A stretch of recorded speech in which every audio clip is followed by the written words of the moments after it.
Bom dia, pessoal.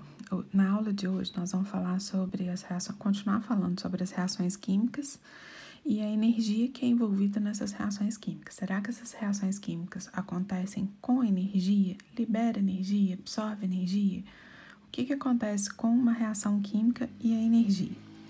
Então, a gente viu na última aula que numa reação química a gente sempre tem os reagentes, que são os ingredientes, né? E o produto formado.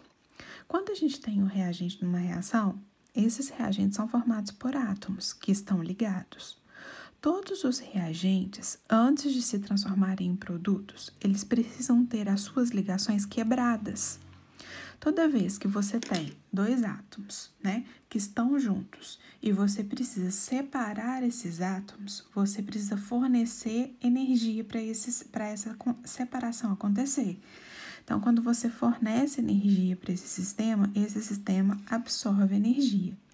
Então, todas as ligações, todos os átomos que estão ligados no reagente precisam absorver energia para que as ligações sejam quebradas.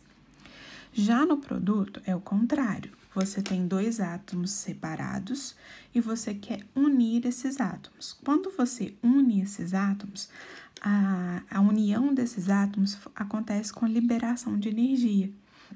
Então, todas as vezes que você junta átomos, você libera energia e as ligações são formadas. Vou mostrar aqui, ó. Então, aqui eu coloquei como exemplo essa reação que eu já tinha falado na última aula. H2 mais I2 produzindo 2HI. Então, aqui eu tenho dois reagentes, o H2 e o I2. E aqui eu tenho este produto. O que está acontecendo aqui, ó? Eu tenho dois átomos de H. Aqui eu tenho dois átomos de I. Nessa reação, para que essa reação aconteça, primeiro eu preciso separar esses átomos e separar esses átomos. Para separar esses átomos, para quebrar essas ligações, eu tenho que fornecer energia para separar esse átomo e separar este átomo. Então, absorve energia. Então, eu preciso fazer força, não preciso? Para poder separar, eles estão ligados, bem ligados. Então, eu preciso separar esses átomos, eu preciso fornecer energia para ele. Já no produto, eu tenho já os dois átomos, os átomos já estavam separados. Esse separou desse e esse separou desse. Então, tava um de H, outro de H, um de I e outro de I. O que vai acontecer aqui, ó? Um átomo de H vai se juntar ao átomo de I. Quando esses dois átomos que estavam separados se unem, eles liberam energia do sistema e formam as ligações. Então, eu tenho a formação aqui de dois produtos. Então, o que a gente precisa guardar nessa fase? Que todas as ligações dos reagentes são quebradas e absorvem energia. Eu preciso fornecer energia para isso acontecer.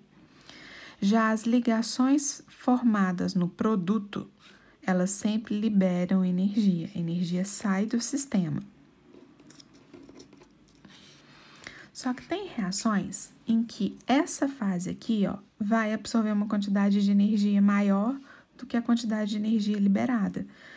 Se esse aqui for maior e esse aqui for menor, a gente fala que a reação toda aconteceu com a absorção de energia. Agora, se for o contrário, se essa fase aqui, ó, de liberação de energia, se a quantidade de energia que for liberada for maior do que a absorvida, a gente fala que no total a gente tem uma reação que libera energia, ela libera mais do que absorve, ou ela pode absorver mais do que libera. Então, a gente tem dois tipos de reação. Uma reação que é endotérmica. Qual que é a reação endotérmica? A reação que absorve mais. A parte dos reagentes absorve mais calor do que a parte dos produtos, liberada nos produtos.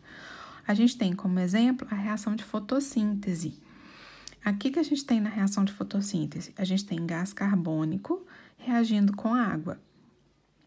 Essa reação só acontece na presença de luz. Por que ela só acontece na presença de luz? Porque a luz vai ser a energia que a reação precisa para quebrar as ligações. Então, eu quebro as ligações de C com O, quebro as ligações de H com O. Quebrei as ligações aqui. Depois essas ligações vão ser formadas de C com O e com H e de O com O, formando aqui o produto. Então, nessa fase aqui, ó, a gente tem reagente. Nessa fase, eu preciso fornecer energia. Nessa fase aqui, essa energia vai ser liberada. Só que esta fase aqui, ó, acontece com uma quantidade de energia maior.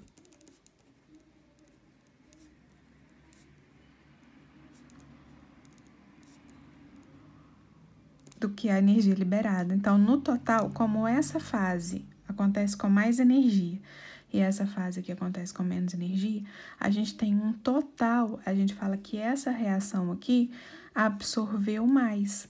Como ela absorveu mais, é classificada como endotérmica. E a gente tem aqui um gráficozinho que representa isso. Esse gráfico, ele é de energia por sentido da reação. O que eu tenho aqui? Eu tenho os reagentes com esta quantidade de energia. Quando esses reagentes se transformam em produtos, o que acontece com os produtos? Os produtos vão ter uma quantidade de energia muito maior do que o reagente, porque esse sistema absorveu energia, a energia aumentou. Eu peguei energia de fora, no caso da fotossíntese, por exemplo, quem forneceu essa energia? A luz do sol. Essa luz forneceu energia para os produtos ficarem com uma energia guardada dentro deles. Todas as vezes que isso acontecer, a gente fala que a reação ela é endotérmica. E o contrário da reação endotérmica, a gente tem as reações que são exotérmicas. O que acontece nas reações exotérmicas? A parte que libera energia é muito maior do que a parte que absorve. Um exemplo é a combustão do álcool, quando a gente coloca o álcool no carro.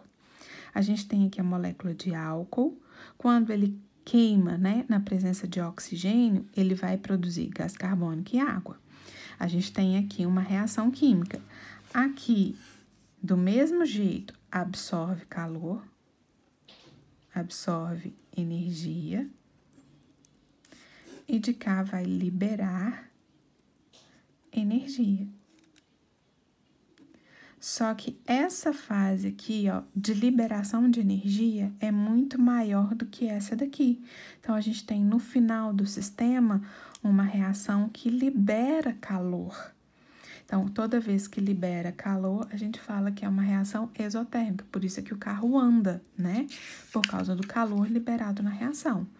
No gráfico, como que a gente tem uma reação, um gráfico de uma reação exotérmica? Mesma coisa do gráfico anterior, né? Energia por sentido da reação.